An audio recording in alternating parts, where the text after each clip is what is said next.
Hello, ladies and gentlemen, and non-binary hoes. In today's video, we're going to show you how to increase your screen resolution with DL scaling, only available with NVIDIA RTX series cards. So, to get started, open up NVIDIA Control Panel. It's already open. Manage 3D settings, DSR factors. Choose which ones.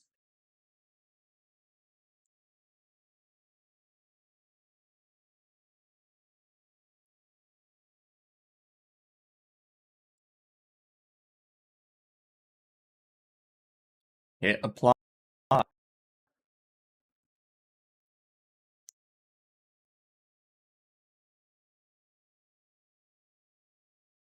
Your screen may go black for a moment. That's okay. Then go to change resolution. Find your dynamic super resolution settings. Find the one that fits best to you. I have 144 Hz memory, so that won't work for me. I'm going to use the 2.25 times DL scaling. Hit apply. And now your screen is small and squished. Hit yes. And there you go. Now you can also play games in higher resolutions. Enjoy!